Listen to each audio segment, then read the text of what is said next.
Welcome to everyone.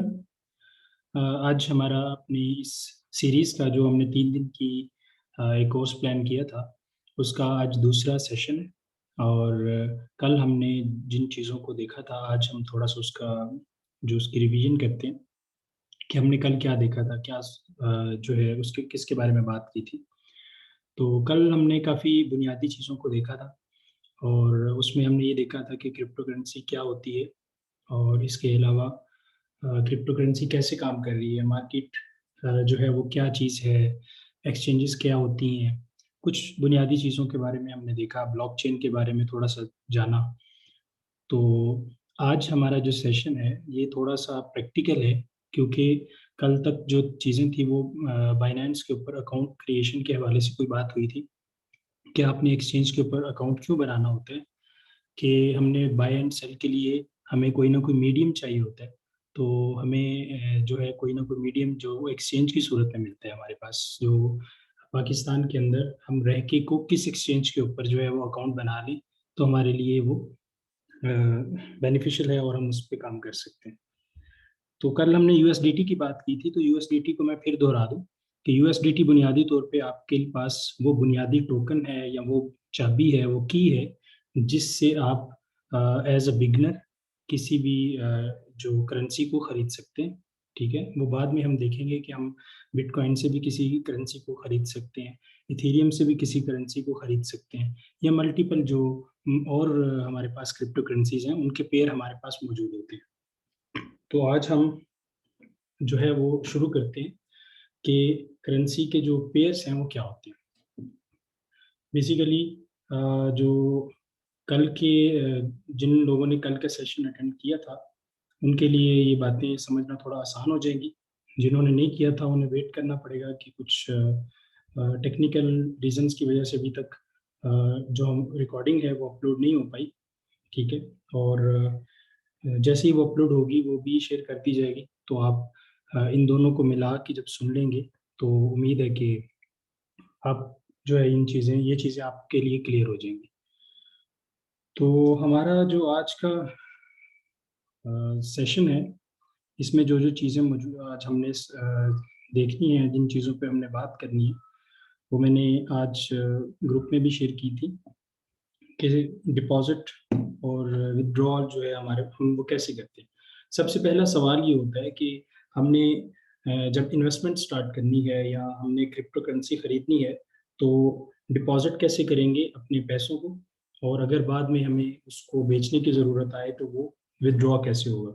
तो इन इस ज़िमन में ना एक दो चीज़ें आप ज़हन में रख लें कि जो डिपॉजिट है वो भी आपका पाकिस्तान से, अगर पाकिस्तान का कोई बैंक का कार्ड यूज़ कर रहे हैं डेबिट और क्रेडिट, या आप किसी तरीके से बैंक को इस्तेमाल कर रहे हैं तो आप ऐसा नहीं कर सकते। पाकिस्तान के जो बैंक्स हैं वो इसको अलाउ नहीं कर रहे, बावजूद इसके कि उस पर किसी किस्म की कोई स्टेट बैंक और गवर्नमेंट की तरफ से कोई ऐसी पाबंदी तो नहीं है, ना ही कोई ऐसा लॉ है। लेकिन चूंकि ये रेगुलेटेड नहीं है, इलीगल होना और रेगुलेटेड होने में थोड़ा सा फर्क है, ये आप जान लें। इलीगल गैर कानूनी चीज़ को कहते हैं और रेगुलेटेड मतलब जिसके बारे में कोई कानून साजी हुई नहीं है, यानी उसके लीगल और इलीगल के बारे में आपका बैंक्स या आपकी जो इंस्टीट्यूशंस हैं, इदारे हैं, अथॉरिटीज़ हैं, उन्होंने कोई गाइडलाइन नहीं दी हुई, तो उसको हम कहते हैं वो रेगुलेटेड नहीं है।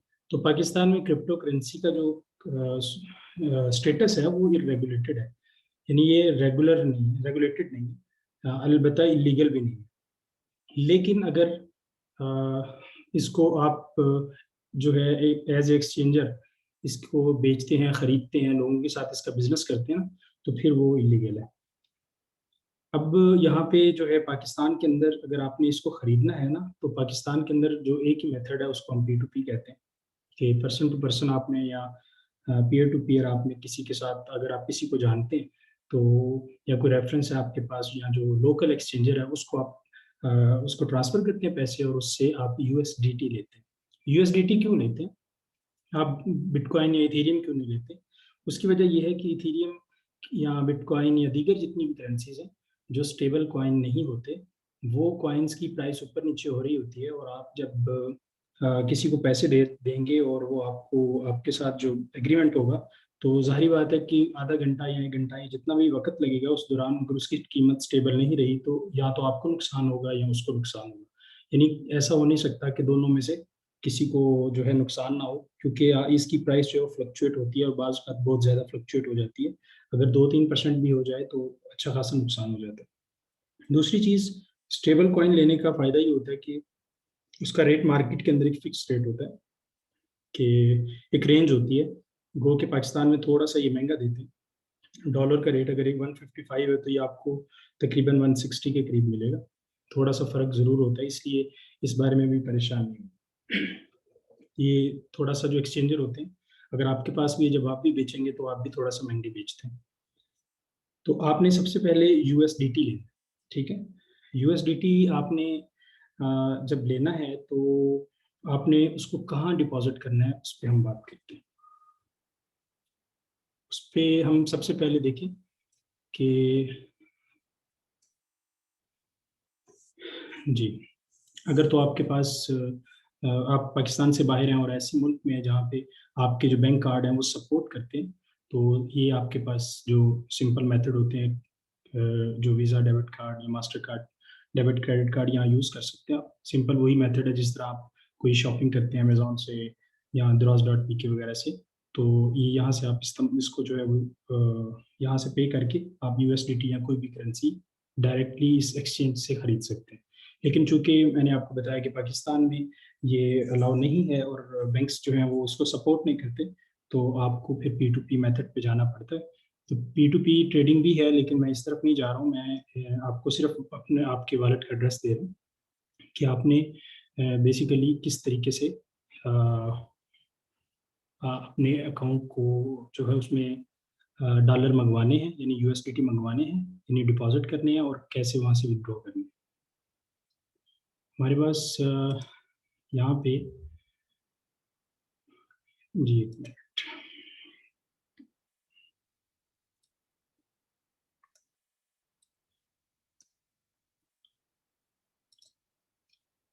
ये आपके सामने डैशबोर्ड है, मैंने लॉगिन किया हुआ है अकाउंट से, ठीक है? तो ये आपका यहाँ पे राइट साइड पे वॉलेट लिखा हुआ आता है। जी, आपको आवाज़ नहीं आ रही सही?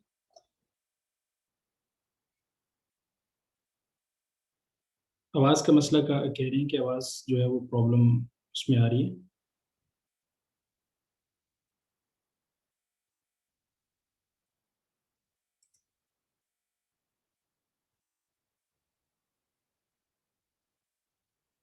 जी, किसी और को भी प्रॉब्लम कर रही है? अगर आप अपना इंटरनेट चेक करें। अच्छा, अगर ज़्यादा लोगों को प्रॉब्लम कर रही है तो फिर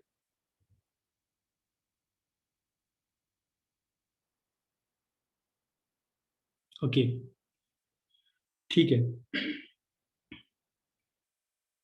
ओके, ठीक हो गया। अभी ठीक है तो शुरू करते हैं। ये आपके पास आपके राइट साइड पे जो है वो वॉलेट होता है। यहाँ पे आप फिएट एंड स्पॉट पे जाते हैं, ठीक है? यहाँ से आप इस पे क्लिक करें।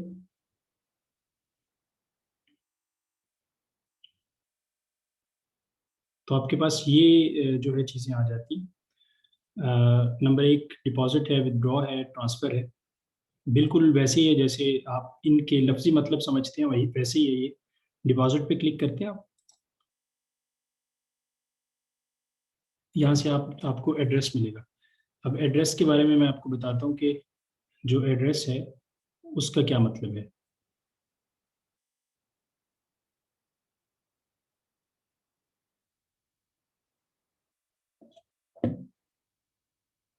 ओके, ठीक है। अच्छा जी, अभी जो हमने अभी देखा है कि हमने डिपॉज़िट कैसे करना है। तो डिपॉज़िट बुनियादी तौर पे आपने जब भी कोई चीज़ अपने अकाउंट में मँगवानी है, बिल्कुल वैसे ही जैसे आपका बैंक अकाउंट होता है, तो आपका एक अकाउंट नंबर होता है, ठीक है? और अकाउंट नंबर जो है वो आपने किसी दूसरे को देना होता है। वो आपके उस अकाउंट नंबर में जो है वो पैसे भेजता है, या आपने जो अगर किसी को भेजने हैं तो आप उसके अकाउंट नंबर लेके उसको पैसे भेज सकते हैं। तो यहाँ पे ये देख रहे हैं आप कि मैंने वॉलेट पे क्लिक किया था।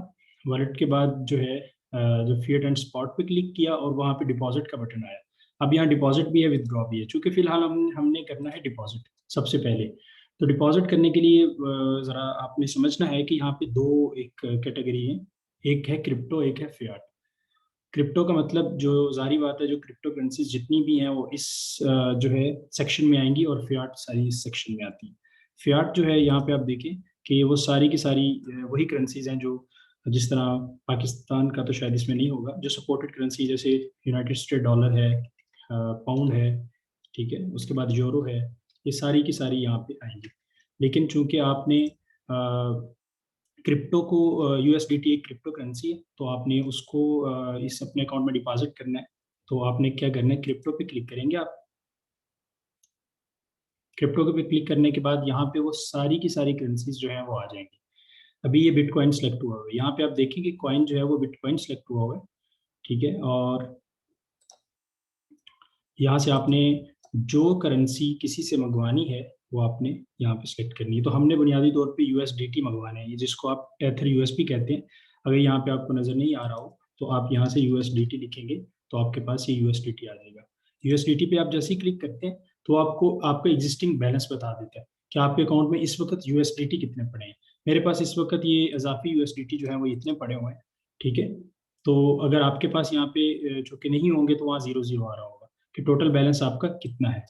तो आपने जो यहाँ पे अब राइट साइड पे अगर आप देखें तो यहाँ पे आपने यूएसडीटी सेलेक्ट किया, तो यहाँ पे आपका अकाउंट नंबर आ रहा होता है, ये अकाउंट नंबर होता है। लेकिन इससे पहले आपने ये चीज़ को देखना है। ये चीज़ क्यों देखनी है, ये नेटवर्क है।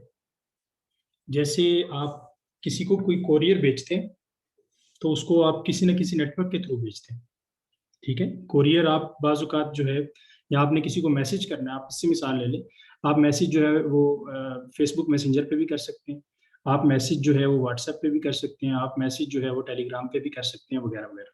तो यहाँ पे आपने जब मंगवाना है तो ये भी एक नेटवर्क है, मल्टीपल नेटवर्क्स होते हैं। किसी भी करेंसी के मल्टीपल नेटवर्क यहाँ पे आपको नजर आ रहे होंगे अगर वो एक से ज्यादा नेटवर्क पे ऑपरेट करती है। इसके ऊपर हम तफसील से जो है वो आहिस्ता आहिस्ता नेक्स्ट सेशंस पे बात करेंगे कि नेटवर्क का क्या मतलब है। लेकिन अभी फिलहाल आपने एक चीज नोट करनी है कि यहाँ पे जो ERC20 और ओमनी, और इस वक्त ERC20 सिलेक्टेड है, ठीक है। हम इस वक्त TRC20 पे जाएंगे। अभी बिगनिंग में हम TRC20 पे जाएंगे। TRC20 और ERC20 में ज़रा कंफ्यूज नहीं होना आपने। TRC20 पे जाएंगे और यहाँ पे आपके पास ट्रोन का जो नेटवर्क नेम आ रहा होगा वो TRX यानी ट्रोन आ रहा होगा, ठीक है। ये आपको बताता है कि 1 मिनट में एवरेज जो इसका टाइम होता है वो 1 से 5 मिनट लेता है। 1 मिनट से पहले भी समटाइम आ जाता है, और समटाइम अगर 2-3 मिनट तक भी अगर आपके पास रिसीव होते हैं। तो ये आप जो ब्लॉकचेन है ये ट्रोन सेलेक्ट होगी, ठीक है। ये जो आपका नेटवर्क है ये बेसिकली ब्लॉकचेन के नेम है। जो आपका ERC20 है ये इथीरियम की ब्लॉकचेन है। TRC20 जो है वो ट्रॉन की ब्लॉकचेन है, ठीक है। यहाँ से क्लियर है। यहाँ से अब आपने ये सारे का सारा जो एड्रेस है, जस्ट यहाँ से आप कॉपी कर सकते हैं। लेकिन अगर आपने किसी को जस्ट आपने भेजना है, बारकोड भेजना है, तो ये आपके पास बारकोड भी आ रहा होता है। एक चीज को समझना है आपने जी, एक चीज को आपने ये समझना है कि आपने यूएसडीटी के एड्रेस पे यूएसडीटी ही भेजने हैं, बिटकॉइन के एड्रेस पे बिटकॉइन ही भेजने हैं। अगर इस कॉइन के ऊपर, इस एड्रेस के ऊपर आपने यूएसडीटी के अलावा यानी टेथर के अलावा कोई और कॉइन बेच दिया, तो वो कॉइन परमानेंटली ज़ाया हो जाएगा, ठीक है। वो आप दोबारा रिकवर नहीं कर सकते, कोई भी इसे रिकवर नहीं कर सकता।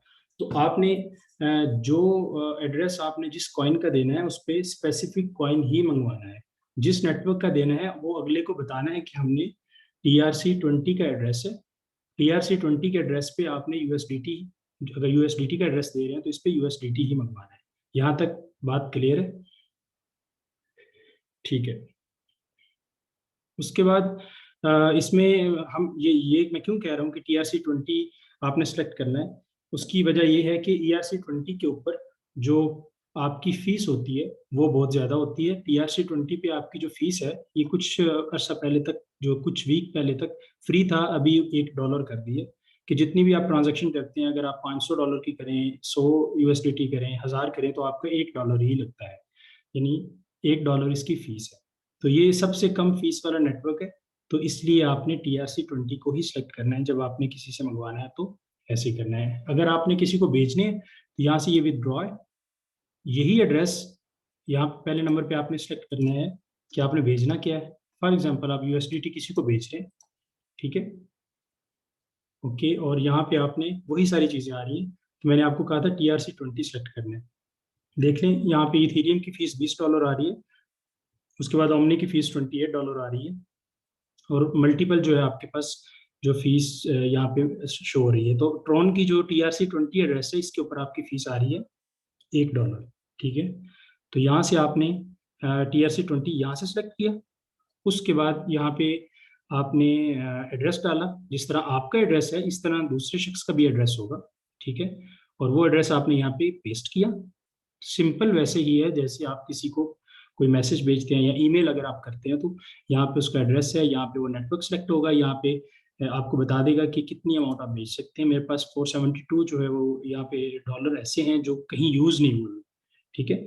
जो आपने यहाँ पे डॉलर ऑर्डर में लगाए होंगे, ये यूज हो रहे होंगे, वो आपके यहाँ शो नहीं होंगे। ये फ्री डॉलर आपके या फ्री USDT आपके शो हो होंगे। आप फॉर एग्जांपल यहाँ पे आप में जो है $20 अगर आप करते हैं तो वो कहता है कि आपको 19 जो रिसीवर है वो $19 उसको मिलेंगे, $1 कट जाएगा। इस तरह मैं अगर 200 भी करूं तब भी वही सूरत हाल है। यही आपने जब किसी को 200 भेजने हैं तो आपने उसको 201 भेजना है, ताकि आपकी $1 फीस कट जाए और 200 आपको मिल जाए, उससे मिल जाए जिसको आप भेज रहे हैं। यहाँ तक अगर बात क्लियर है तो मुझे मैसेज करें ताकि फिर मैं आगे चलूँ।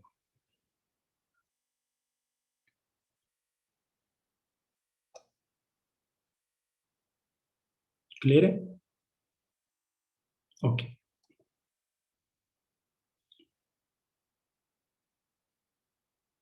जी, असल में जो ज़ाया इसलिए हो जाते हैं कि ये ब्लॉकचेन है, ठीक है, और जो है अगर आप रॉन्ग की जो ब्लॉकचेन है उसके ऊपर किसी यानी एक डिफरेंट ब्लॉकचेन के जो कॉइन्स हैं वो दूसरी ब्लॉकचेन पे आप बेचते हैं, जो उसको जो उस एड्रेस पे बेचते हैं जो उस ब्लॉकचेन का नहीं है, वो किसी और ब्लॉकचेन का है, तो वो ज़ाया हो जाते हैं। ये एक थोड़ा सा मसला है, इसलिए ध्यान से जब मंगवाने हैं या सेंड करने हैं तो ये ध्यान से आपने करना है, क्योंकि ये डिसेंट्रलाइज्ड है, इसको कोई कंट्रोल नहीं कर रहा होता, ना ये कस्टोडियल चीज़ें होती हैं। इसलिए आपने इनको जो है वो एहतियात से इस्तेमाल करना है, ठीक है। भेजने भी एहतियात से हैं और मंगवाने भी एहतियात से हैं। जी, टेथर टू टेथर नहीं, टेथर ही भेजने हैं। टेथर जब आप किसी को भेजेंगे तो वो टेथर ही रहेगा ना, ठीक है, वो टेथर ही रहेगा। टेथर अगर आप किसी को भेज रहे हैं तो वो टेथर ही रहेगा। USDT आप USDT की फॉर्म में अगले को जाएगा। सिर्फ मैंने आपको ये बताया है कि आपने जो नेटवर्क सेलेक्ट करना होता है, ठीक है, वो नेटवर्क आपने TRC20 करना है। ये आप लिख लें कि TRC20 पे जो है ना आपने करना है। जी, इसकी ट्रांजैक्शन में जो डिडक्शन होगी वो $1 ही होगी अगर आप TRC20 को यूज करते हैं। जी, BSC पे भी आते हैं कि BSC की फीस कम है, उसको आप यूज क्यों नहीं करते हैं या समटाइम क्यों करते हैं। उसको भी आप कर सकते हैं, ऐसा नहीं कि उसको नहीं कर सकते, उसे भी कर सकते हैं। अच्छा, आगे चलते हैं हम। हम आज जरा जो है वो इसके अलावा जो चीज़ें हमने आज देखी यहाँ तक जो है हमने ये समझ लिया कि बेसिकली डिपॉजिट और विथड्रॉ कैसे करते हैं। ये एक बुनियादी चीज़ें होती हैं जहाँ पे जिनका हमें शुरू से इल्म नहीं होता, तो जहाँ पे हमें थोड़ी सी कन्फ्यूजन होती है। अगर अब क्लियर है तो अब हम आगे चलेंगे अपनी। इसके बाद हमारे पास करेंसी पेयर्स का जो है वो एक इम्पोर्टेंट टॉपिक है। करेंसी पेयर्स क्या होती है, ये देखिए, ये बाइनेंस है के ऊपर अगर आप जाएंगे तो ये मेन्यू में मार्केट्स पे आप क्लिक करेंगे, ठीक है।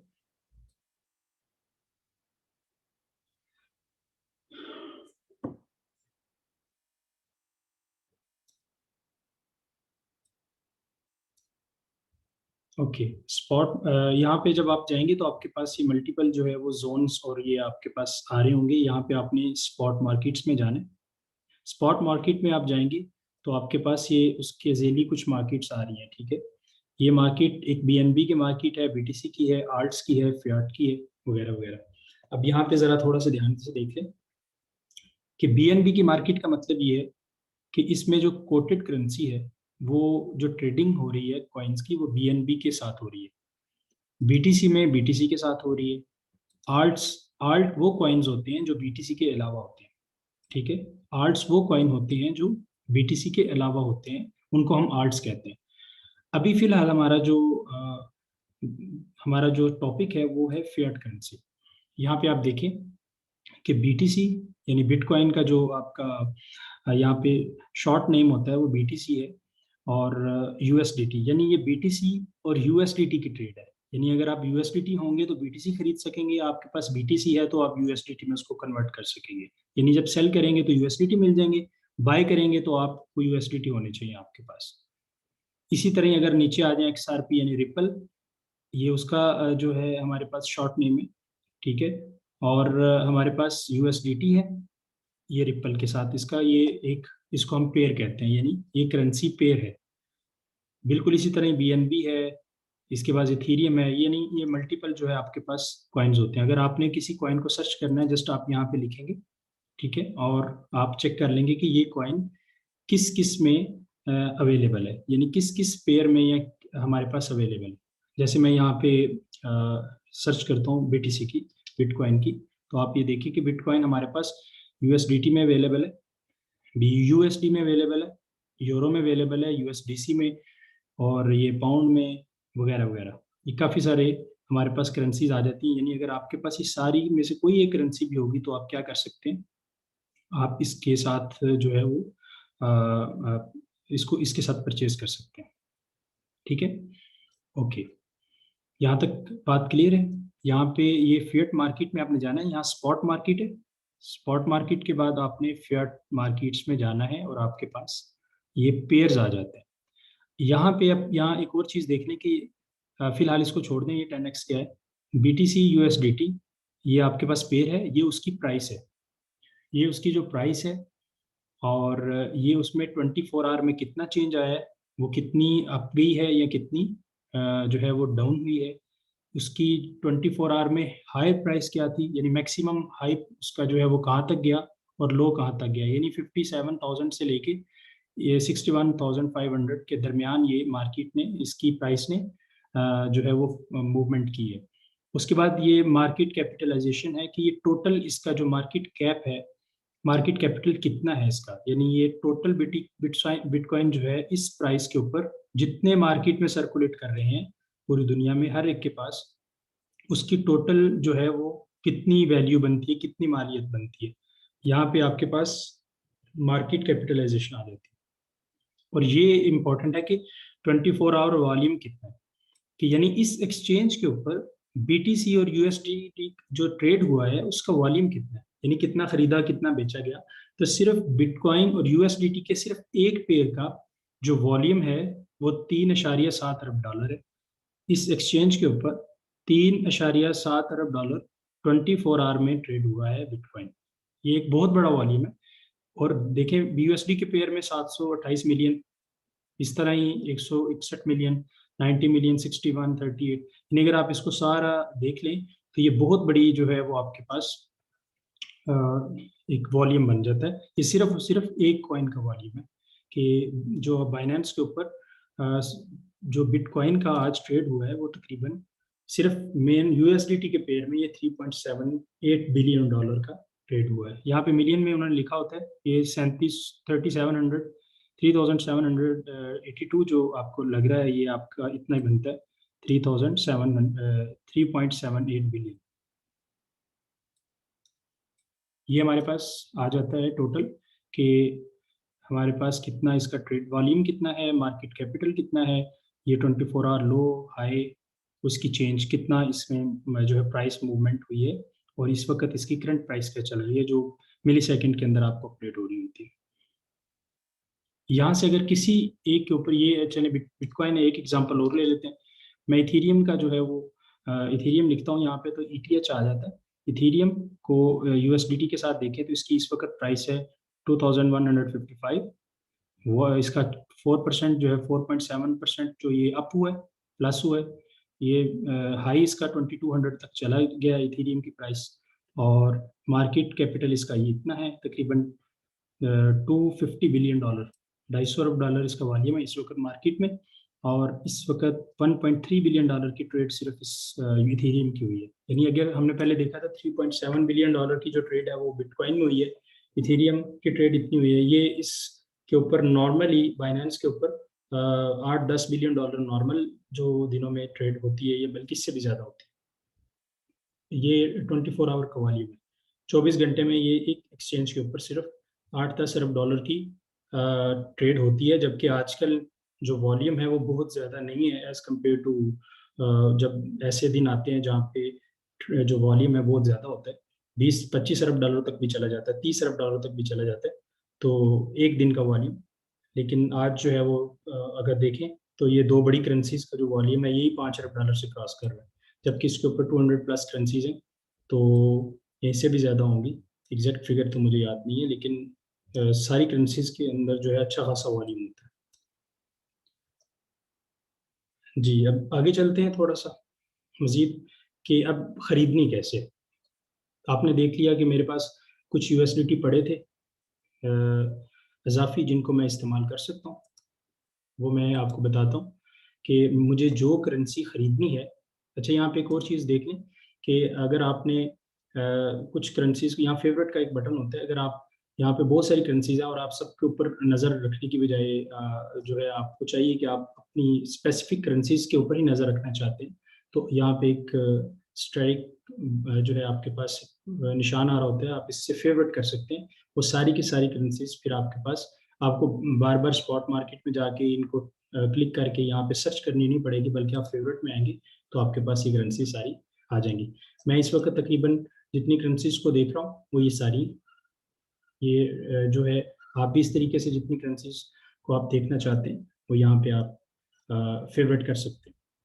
यहाँ से अगर आप इसको हटा देंगे तो ये वापस उधर चले जाएगी, और दूसरी वहाँ पे जब जाके इसको हाईलाइट होगा तो ये यहाँ पे फेवरेट की जो टैब है उसमें आ जाएगी। तो ये एक आसानी होती है आपके लिए।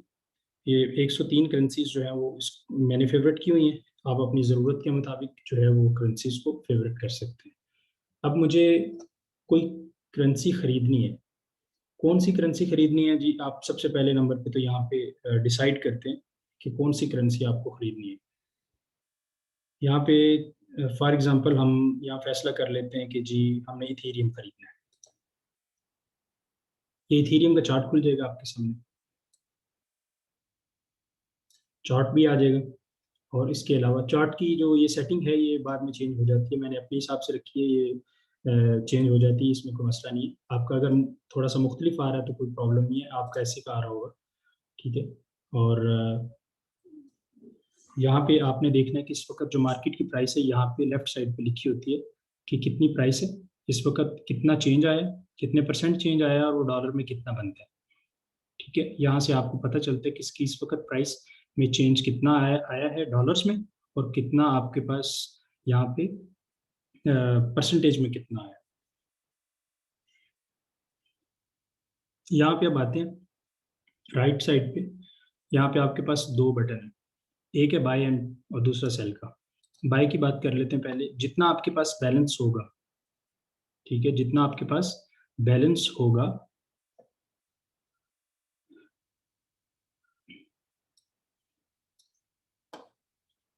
जितना आपके पास बैलेंस होगा वो यहाँ पे आपके पास शो हो रहा होगा यूएसडीटी में। जब आपने बाय करना है तो आपके पास यूएसडीटी होने चाहिए, क्योंकि हमारा ये जो पेयर है ये यूएसडीटी में पेयर है। यूएसडीटी का बैलेंस यहाँ पे आ रहा है। वो कह रहा है कि कितनी प्राइस। अच्छा, इसमें एक और चीज़ है कि ये लिमिट और मार्केट क्या होती है। लिमिट ये होती है कि आप इस प्राइस पे नहीं खरीदना चाहते, आप कहते हैं कि जब इसकी प्राइस जो है वो 2000 हो जाए, 2000, और तब मुझे एक इथेरियम जो है वो दे दें, मैं खरीद लूँ। अभी ये चूंकि मेरे पास इतना बैलेंस नहीं है, वही आप यहाँ पे हाईलाइट करता है कि आप ज़्यादा से ज़्यादा जो है, जितना आपके पास बैलेंस है, आप 0.23 जो है वो इथेरियम खरीद सकते हैं। अच्छा, ये बात याद रखें कि ज़रूरी नहीं होता कि क्रिप्टो में आपने पूरे का पूरा एक पूरा कॉइन आपने खरीदना है, बल्कि ऐसा होता है कि आपने, अगर आपके पास कम पैसे हैं तो आप उसका फ्रैक्शन भी खरीद सकते हैं, ठीक है, एक हिस्सा थोड़ा सा खरीद सकते हैं। तो ये ज़रूरी नहीं है कि पूरा बिटकॉइन खरीदें आप। 500 रुपये का बिटकॉइन भी, $500 का भी खरीद सकते हैं वगैरह वगैरह। तो यहाँ पे अगर ये लिमिट ऑर्डर का मतलब ये होता है कि आपने यहाँ पे अपनी प्राइस लिखनी है कि आपको किस प्राइस पे चाहिए। मैं यहाँ पे लिख देता हूँ कि जी मुझे 2100 डॉलर की, जब इसकी प्राइस जब ये नीचे आ जाए, जारी बात है ऊपर गया नीचे भी आएगा, तो अगर मैं सोच रहा हूँ कि इसकी प्राइस नीचे आएगी तो मैं यहाँ लिखता हूँ कि मैं अगर 2100 डॉलर पे इसकी प्राइस आ जाए तो मुझे $200 के इथीरियम मिल जाए। ये जो आपके पास एक बार आ रही होती है ना, ये आपको बता रहा होता है कि आपने अपनी टोटल अमाउंट का कितने परसेंट खरीदा है। ज्यादा कॉम्प्लिकेटेड नहीं करते। यहाँ पे आपने लिखना है कि आपको अगर पूरा एक इथीरियम चाहिए तो आप यहाँ पे इथीरियम लिखते हैं, यहाँ प्राइस उसकी ऑटोमेटिकली कैलकुलेट हो जाएगी। लेकिन अगर आप यहाँ पे नहीं करना चाहते तो जस्ट यहाँ पे आप अपने जितने डॉलर का आपने खरीदना है तो वहाँ यहाँ पे उतनी अमाउंट लिख दें, तो उसके मुताबिक ऑटोमेटिकली यहाँ पे इथेरियम की क्वांटिटी आ जाएगी कि $200 के कितने इथेरियम आएंगे। वो बता रहा है कि 0.09523, यानी इतना हिस्सा आपको इथेरियम का $200 में मिल जाएगा और $2100 पे आ जाएगी। उसके बाद मैं क्या करता हूँ, उसके बाद मैं ये करता हूँ कि यहाँ पे बाय एथीरियम करूंगा तो ये मेरा ऑर्डर जो है वो बुक हो जाएगा। जब ये मेरा ऑर्डर बुक हो जाएगा तो जब इसकी प्राइस $2100 पे आएगी और मुझे $200 का इतना इथेरियम मेरे पास आ जाएगा। अगर नहीं आएगी तो नहीं आएगा। अगर $2100 से नीचे भी आ गई तो मुझे $2100 पे मिलेगा। अगर उसके बाद 1900 पे आ जाएगी तो जारी बात है, मैंने तो इसके ऊपर 2100 डॉलर जो है वो लिखा हुआ था और जस्ट $2100 जो है वो लिखा था, तो $2100 पे मेरा जो ऑर्डर है वो एग्जीक्यूट हो गया और उसके बाद आपके पास अ, इतना इथेरियम आपको मिल जाएगा। दूसरी चीज होती है कि आप कहते हैं कि मुझे इसी प्राइस पे मिल जाए जो प्राइस मार्केट पे चल रही है, तो आप मार्केट के बटन पे क्लिक करते हैं और यहाँ पे आप फिर अपना जो है लिमिट नहीं दे सकते उसको। यहाँ पे मार्केट सिलेक्टेड होता है, यहाँ पे आप कहते हैं जी मेरे पास 200 डॉलर है, यहाँ पे बाय इथेरियम करेंगे तो जो प्राइस इस वक्त मार्केट में चल रही है उसके ऊपर आपका इथेरियम बाय हो जाएगा और आपके पास आ जाएगा। वो ऊपर जा रही है या नीचे जा रही है, वो जिस जब आपने इस पे क्लिक करना है उस वक्त जो प्राइस होगी वो उस जो है प्राइस पे आपके पास जो है वो इथेरियम खरीदा जा सकेगा। ये थोड़ी सी असल में जो डिटेल है वो इसलिए बता रहा हूँ कि आप में से अक्सर लोग first time buy and sell कर रहे हैं। मुझे कुछ मैसेजेस भी आए थे कि अभी हम बाय एंड सेल कर नहीं पा रहे।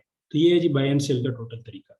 एक लिमिट ऑर्डर होते हैं कि जिसमें आप अपनी खुद की लिमिट देते हैं, और एक मार्केट ऑर्डर होते हैं कि जिसके अंदर आप जो है मार्केट की प्राइस के ऊपर ही खरीदते हैं। यही सेम सूरत हाल सेल के साथ है। सेल में सिर्फ मसला ही होता है कि आपके पास इथीरियम हो, जाहिर बात है आपने बेचने तो इथीरियम होना चाहिए ना आपके पास। जो आपने यहाँ पे सिलेक्ट किया है वो आपके पास होना चाहिए। अगर आपने यहाँ पे बीटीसी यूएसडीटी सेलेक्ट किया तो आपके पास बीटीसी यूएसडी बीटीसी होना चाहिए। तो यहाँ पे इथीरियम, आप मेरे पास चूंकि इथीरियम नहीं है इस वक्त इस अकाउंट में, तो मैंने यहाँ पे बेच नहीं सकता। लेकिन मैं आपको यहाँ बता देता हूँ कि बिल्कुल वही मामला इसमें भी होते हैं कि आपने यहाँ पे लिखना होता है कि इस प्राइस के ऊपर इथीरियम बेचना चाहता हूँ कितना।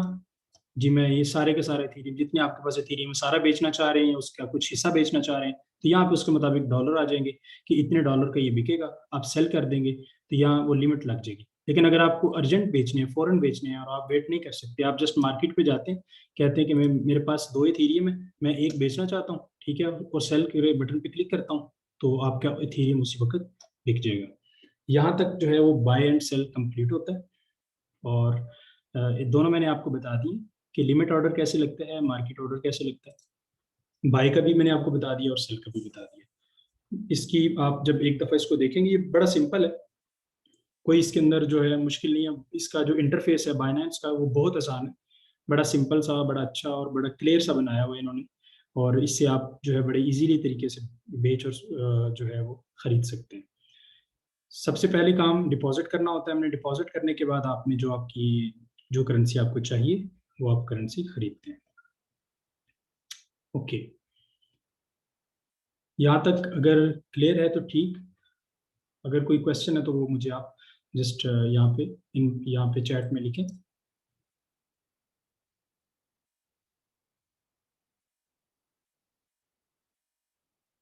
डन हो गया।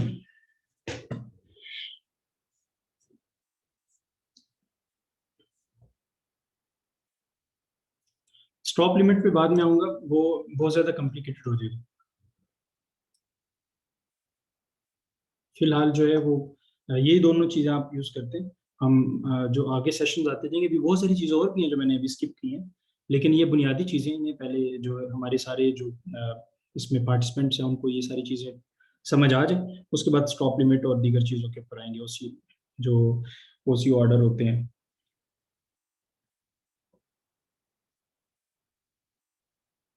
ओके, इस चले आगे चलते हैं जी। स्पॉट होल्डिंग क्या होती है, ये तो मैंने आपको बता दिया कि हमने खरीदना कैसे है और बेचना कैसे। अब बात करते हैं कि स्पॉट होल्डिंग। स्पॉट होल्डिंग का मतलब ये होता है कि आप जस्ट खरीदते हैं। हमारे पास ना जो वॉलेट की यहाँ पे या ट्रेडिंग की दो किस्में हैं, एक स्पॉट ट्रेडिंग है और एक फ्यूचर ट्रेडिंग। मैं फ्यूचर ट्रेडिंग में इसके बाद आता हूँ। स्पॉट होल्डिंग में ये होता है कि आप यहाँ से आपने एक इथेरियम या एक बिटकॉइन या कोई भी करेंसी जितना भी आपको चाहिए आपने खरीदी। खरीदने के बाद आपके ये जो वॉलेट है इसके अंदर वो आपके पास आ जाएगी। ये फियाट एंड स्पॉट के ऊपर क्लिक करेंगे तो आपके पास जितनी जो जो करेंसी होगी वो यहाँ पे महफूज हो जाएगी। अब वो करेंसी आपकी है, वो अब प्राइस ऊपर जा रही है तब भी आपकी है, नीचे जा रही है तब भी आपकी है। वो तब तक जो है वो आप जब तक सेल नहीं करेंगे उसको तब तक वो आपके पास पड़ी रहेगी। इसको हम स्पॉट होल्डिंग कहते हैं कि आप स्पॉट पे होल्ड कर लेते हैं महीने दो तीन के लिए, अगर आपने लॉन्ग टर्म के लिए होल्ड करना है तो इसको हम कहते हैं स्पॉट होल्डिंग।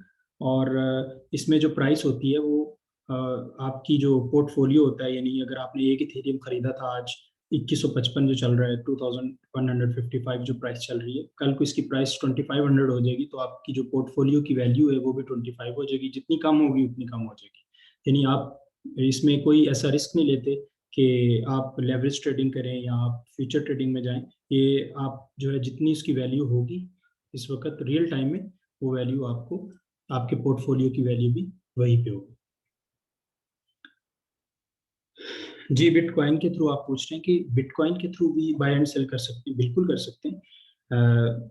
वो आपका जो यूएसडीटी है वो मैंने आपको कहा था कि चूंकि चीज़ें मजीद हम ज़्यादा कॉम्प्लिकेटेड नहीं कर रहे, जब दोनों एसेट वॉलेटाइल होंगे तो वो दोनों की जो आपकी यानी उसमें एक्सपीरियंस ट्रेडर जो होते हैं वो बीटीसी या आपका इथेरियम या जो करेंसीज का आपस आपस के अंदर जो पेयर होता है उसमें वो बाय एंड सेल कर सकते हैं। लेकिन जो न्यू कमर्स हैं या बिगनिंग में आपको ये रिकमेंड नहीं किया जाता। आप बेहतर है कि आप यूएसडीटी और इथेरियम सॉरी यूएसडीटी के पेयर में ही चीज़ों को खरीदें। जी बिल्कुल। दूसरे कॉइन में कन्वर्ट भी किया जा सकता है, वो मैं बताता हूँ आपको कैसे कन्वर्ट करते हैं। एक तरीका तो ये होता है कि सवाल ये भी पूछा है कि किसी भी कॉइन को आप फौरन कन्वर्ट कर सकते हैं। कन्वर्ट भी जाहिर बात है बाय एंड सेल के प्रोसेस से आमतौर पे होता है, लेकिन कुछ कॉइन जो है वो कन्वर्जन का एक ऑप्शन बाइनेंस देता है आपको कि आपके पास यूएसडीटी है और आप उसको कन्वर्ट करना चाह रहे हैं बीटीसी में, तो ये बजाय यहाँ पे बाय एंड सेल करने के यहाँ आके बाय करें। ठीक है, उसके बाद जो है वो आपके पास बीटीसी आ जाएंगे। एक तो तरीका कन्वर्जन का ये है। लेकिन अगर आपके पास यूएसडीटी है और उसको करना चाहते हैं, आप कन्वर्ट करना चाहते हैं, तो बाइनेंस एक ऑप्शन आपको देता है कि वहां से जाके भी आप कन्वर्ट कर सकते हैं। यानी ये पॉसिबल है, फौरन हो जाता है। फीस कटती है, जारी बात है, जब आप कन्वर्ट करते हैं तो वो आपकी फी कटती है। सिग्नल जो टर्म होता है, सिग्नल ये होता है कि आपको ये बता दिया जाता है, इशारा देना कहते हैं ना, कि प्राइस जो है इस वक्त कितनी ऊपर जाएगी कितनी नीचे आएगी। तो वो आपको पहले से थोड़ा सा बता दिया जाए। जैसे मैं अभी आपको बोलूँ कि जी इस वक्त आप इथेरियम खरीद लें और ये दोबारा जो है वो ये 3000 पे पहुंच जाएगा, तो इसको सिग्नल कहते हैं। ठीक है, तो ये वैसे मैं कह नहीं रहा हूँ खरीद नहीं लेना आपने। ये जस्ट आपको मैंने मिसाल दी है कि आप जो है सिग्नल, हम इशारे को सिग्नल कहते हैं कि आपको कोई इशारा दे दिया जाता है, कोई इंफॉर्मेशन दे दी जाती है कि इस वक्त आप ये फ्लां कॉइन खरीद लें, इसकी वैल्यू ऊपर जाने वाली है तो आपको फायदा हो जाएगा। इसको हम सिग्नल कहते हैं। अच्छा जी, इसके बाद फ्यूचर ट्रेडिंग पे आ जाते हैं। ये इसको थोड़ा सा आपने जरा ध्यान से समझना। अच्छा, एक और क्वेश्चन को पहले मैं देख लूं कि अगर आपने अपने प्रॉफिट को या अपनी जो अमाउंट है उसको विदड्रॉ करना है तो कैसे करेंगे। देखिए, प्रॉफिट को करना है या आपने अपनी पूरी की पूरे जो कैपिटल है उसको करना है, पाकिस्तान के जो बैंक्स हैं वो सपोर्ट नहीं करते यहाँ से विदड्रॉ। आपने क्या करना होता है, आपने यूएसडीटी में कन्वर्ट करके किसी को यूएसडीटी ही बेचने होते हैं। ठीक है। यानी अगर आपने ये यहाँ पे एक इथेरियम जो है वो पहले ले लिया था, 2 माह पहले $1,000 का ले लिया था, तो भी ये $2,000 से अब चला गया, तो भी आपने बेचा, आपको $1,000 का प्रॉफिट हुआ। और आप चाह रहे हैं कि मैं ये इसमें से आधे वापस निकाल लूँ या सारे वापस निकाल लूँ, तो वो $2,000 आपको पीयर टू पीयर किसी को बेचने पड़ेंगे। तो ये जो हमारे बैंक्स हैं ये सपोर्ट नहीं करते, यहाँ से विड्रॉल जो है वो बैंक में बाउंस बैक हो जाते हैं।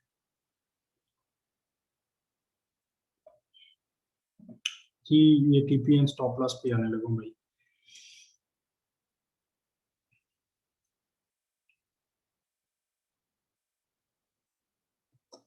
अच्छा, ये हमने स्पॉट की बात की थी। ये बड़ी सिंपल सी बात है कि आप कोई भी एसेट जो है, कोई भी कॉइन खरीद के अपने पास रख लेते हैं, इसको हम कहते हैं स्पॉट ट्रेडिंग। और इसमें आपने जब चाहें बेच सकते हैं, जब चाहें आप उसको खरीद सकते हैं, और वगैरह वगैरह जो मैंने अभी आपको बताया, लिमिट ऑर्डर सेट कर सकते हैं।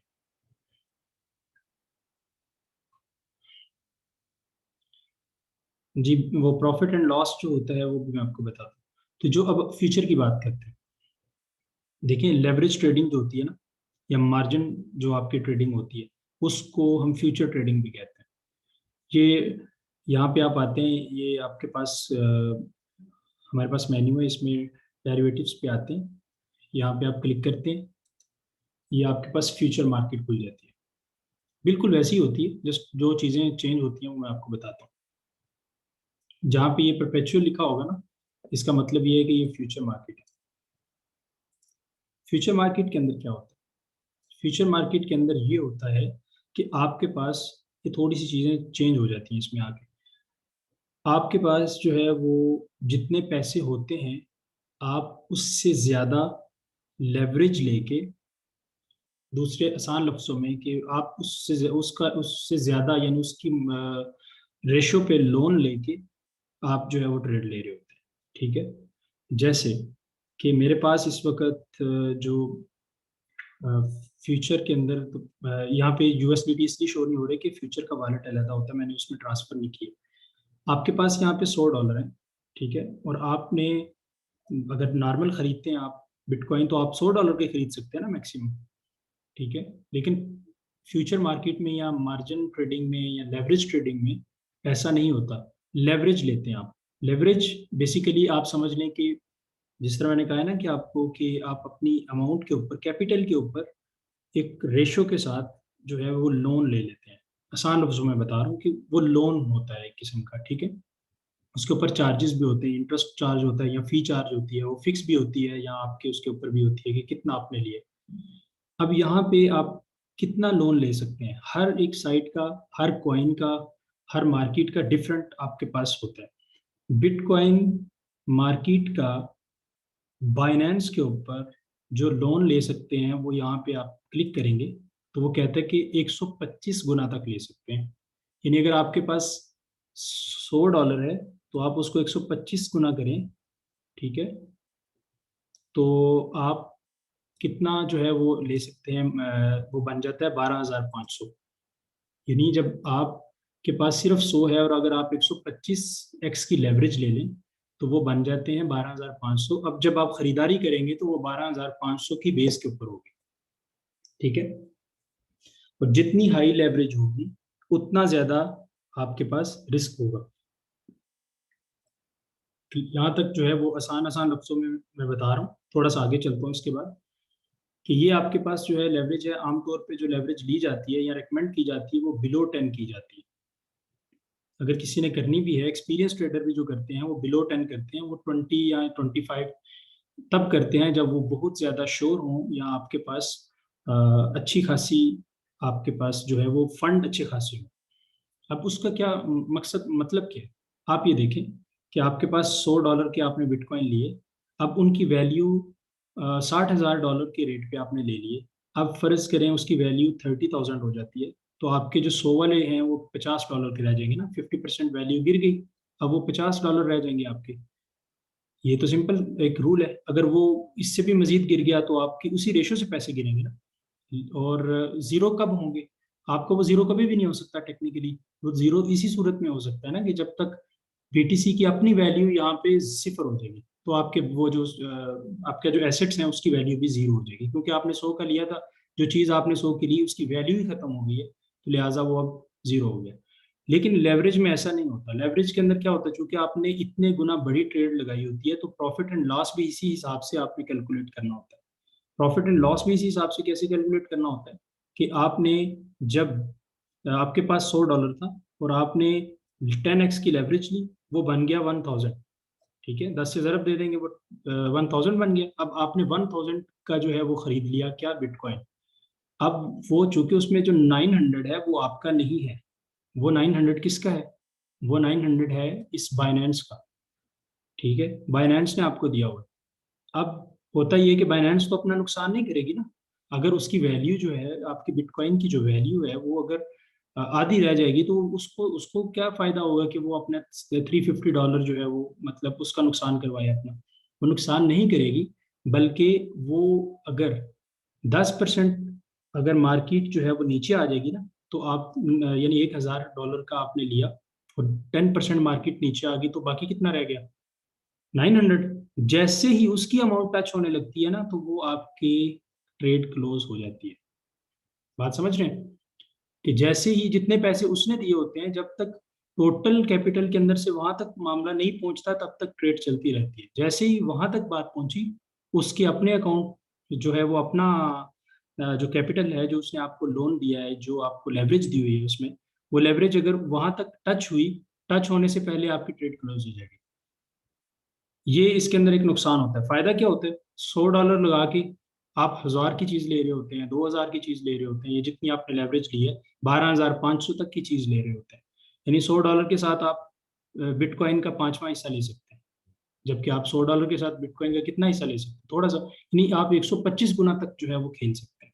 फायदा तो है इसमें, आप $100 के साथ $12000 कमा सकते हैं, $10000 कमा सकते हैं। लेकिन इसका नुकसान क्या होता है, इसका नुकसान ये होता है कि ऐसा होता नहीं है कि आप 100 के साथ 12000 कमा जाए, क्योंकि वो थोड़ा सा भी 1-2% जितनी बड़ी लेवरेज ली होगी, उतने परसेंट का आपके पास मार्जिन कम होता चला जाएगा।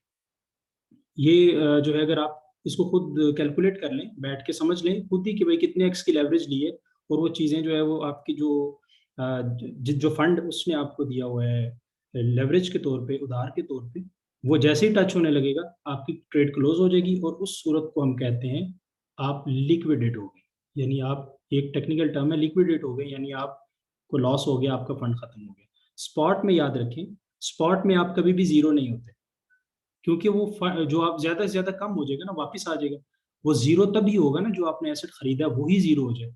लेकिन इसमें ऐसा नहीं होता। इसमें मैं आपको एक लाइव एग्जांपल जो अभी मैं बताता हूँ, इसके मुताबिक, इस रेट के मुताबिक, कि अगर मेरे पास एक $100 है, और मैंने इस वक्त $100 का साथ 10x की लेवरेज ली, और 10x की लेवरेज के साथ मैंने बिटकॉइन को खरीद लिया। $100 के साथ अगर 10x की लेवरेज लेंगे, तो हमारे पास फंड हो जाएगा 1000। 1000 फंड हो जाएगा हमारे पास, और 1000 फंड होने के 1000 फंड के साथ जब हम बिटकॉइन खरीदते हैं, तो बिटकॉइन की कीमत फॉर एग्जांपल नीचे आ जाती है, ये 53,000 पे चले जाती है फॉर एग्जांपल। ठीक है, यहाँ 54,000 पे चले जाती है। जैसे ये 54,000 को टच करेगी, यानी सिर्फ 10% नीचे आएगी ना, इसका 10% 54,000 बनता है। जैसे ये 10% नीचे आएगी, तो मेरा जो $100 हो जाएगा वो खत्म हो जाएगा, क्योंकि जो 900 उसने दिया हुआ था ना बाइनेंस ने, वो उसने अपना बचाया, वो साइड पे कर लिया। वो तब तक वो ट्रेड ओपन रहेगी जब तक मेरा फंड यूज हो रहा है। जैसे ही लॉस मेरे फंड से ज्यादा जाना शुरू हो जाएगा, वो ट्रेड क्लोज कर देगा। अब स्टॉप लॉस क्या होता है, टीपी एंड एसएल। टीपी का मतलब होता है टेक प्रॉफिट, और एसएल का मतलब होता है स्टॉप लॉस। स्टॉप लॉस क्या होता है कि मैंने $1000 का जो है वो फंड इसमें रखा, उसके ऊपर मैंने जो है ट्रेड ले ली। ठीक है, ट्रेड लेने के बाद मैंने ये किया कि 10x की ट्रेड लिया, वो 10,000 बन गया। अब मैं चाहता हूँ कि मुझे पता है कि इसकी जो प्राइस है वो 56,000 तक, तो अगर 58,000 तक आ गई तो ये और नीचे चले जाएगी।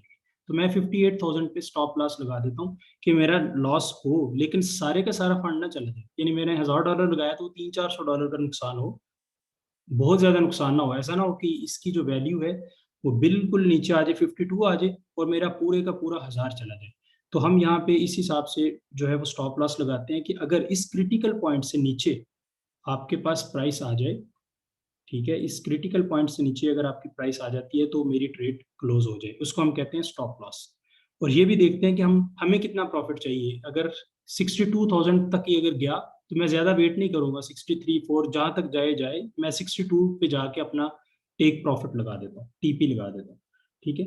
तो टीपी एंड एसएल इसको कहते हैं कि take profit and stop loss. अगर आप ये पहली तो बात ये कि फ्यूचर में तब तक ना घुसे जब तक तीन चार चीजें आपको नहीं आ जाती। एक नंबर एक, आपने 6 माह, कम अज कम 6 मंथ आपने स्पॉट के साथ स्पॉट होल्डिंग और इन चीजों को अच्छे तरीके से नहीं समझा। आपका इससे पहले कोई फॉरेक्स का या स्टॉक का कोई एक्सपीरियंस नहीं है। इसके अलावा अगर आपका जो फंडामेंटल स्ट्रांग नहीं है, टेक्निकल स्ट्रांग नहीं है, अगर ये चीजें नहीं अगर आप जो है आपकी क्लियर है नहीं है और आप इतने स्ट्रांग नहीं है, तो फ्यूचर में मत आए। अगर इस सब के बाद आप फ्यूचर में आ जाते हैं तो लालच नहीं करनी, स्टॉप लॉस के बगैर कभी ट्रेड ओपन नहीं करनी, टेक प्रॉफिट आपने जरूर लगाना है। उस सूरत में आप नहीं लगाते स्टॉप लॉस या टेक प्रॉफिट जब आपके पास फंड बहुत ज्यादा होता है और आप उसको हैंडल कर सकते हैं।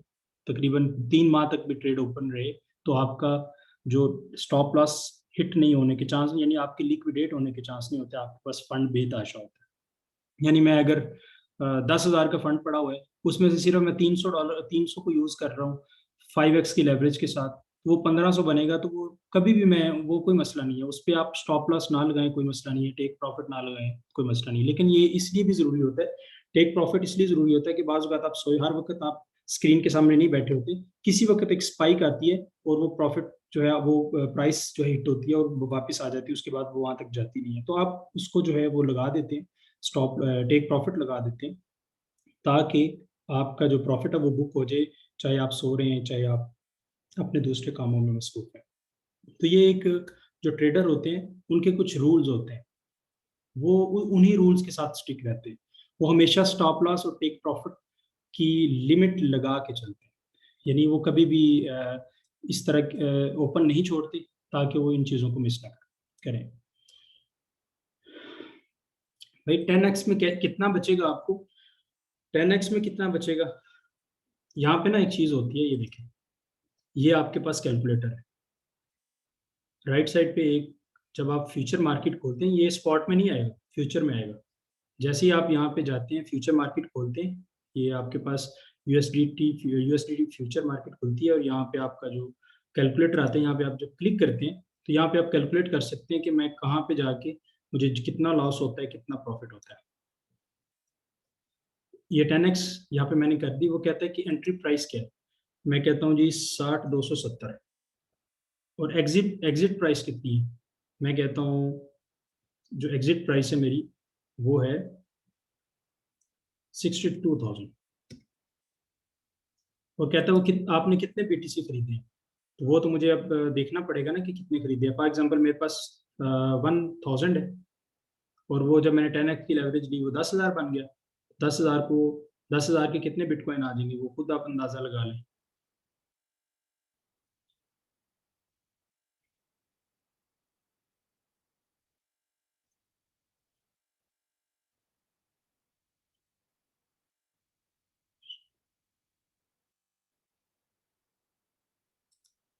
.16 बनता है,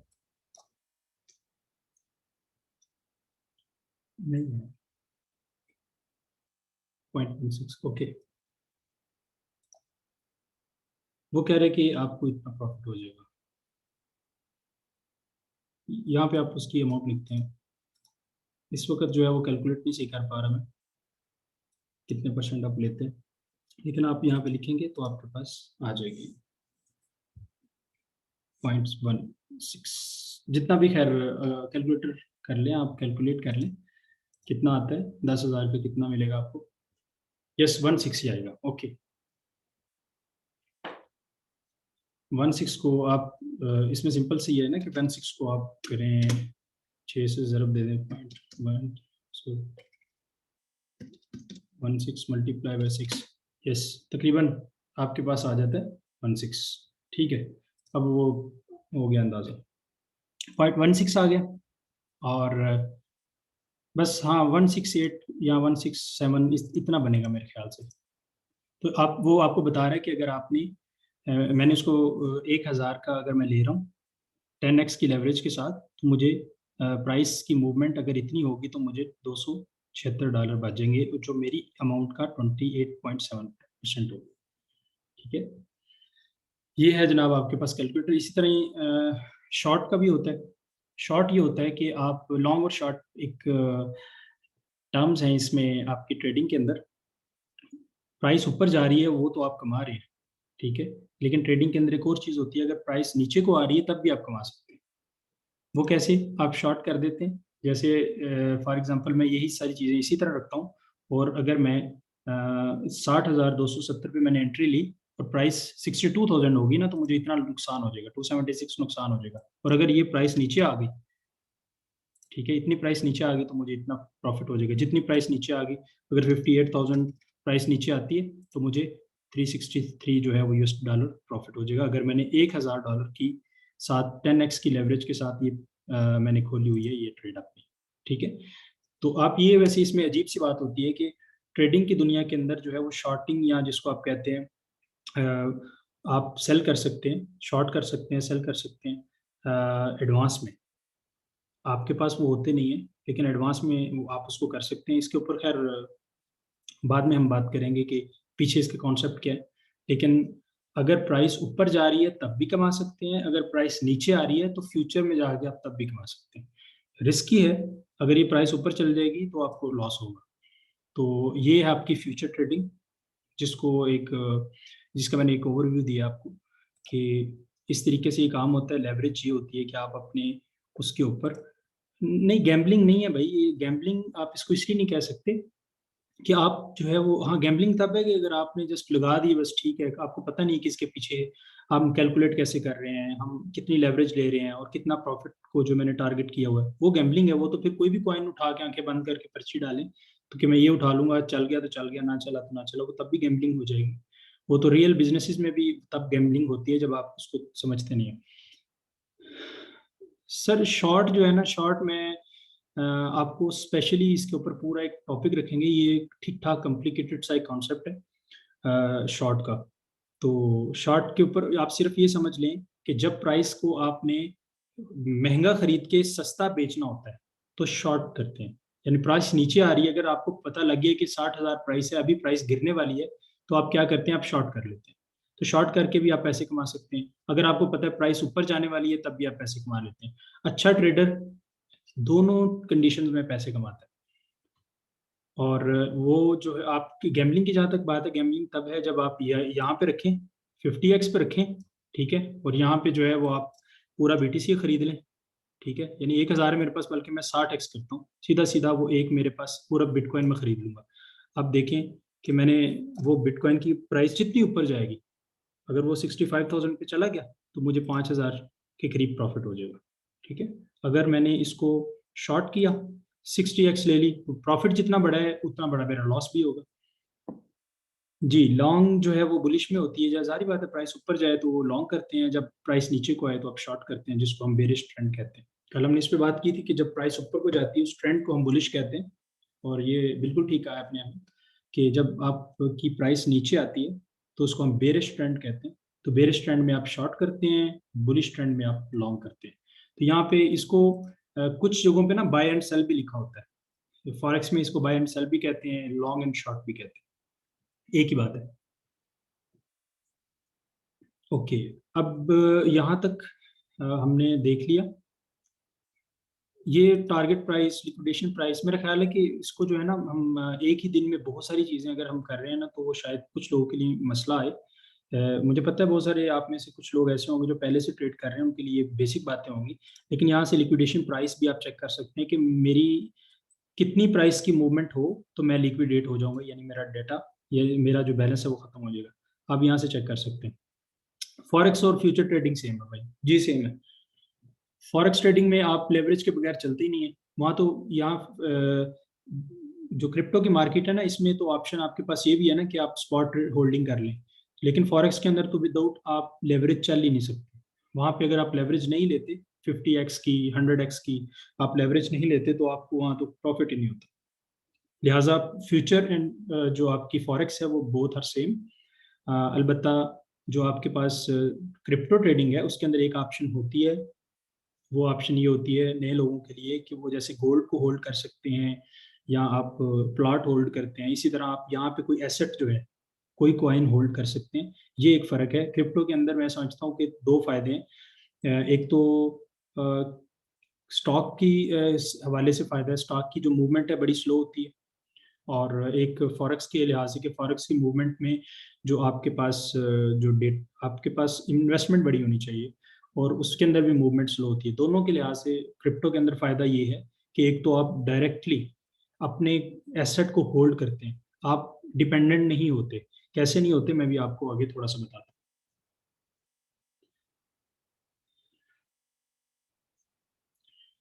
जी, फ्यूचर में जो ट्रेड के साथ इंटरेस्ट शामिल होता है, बिल्कुल होता है।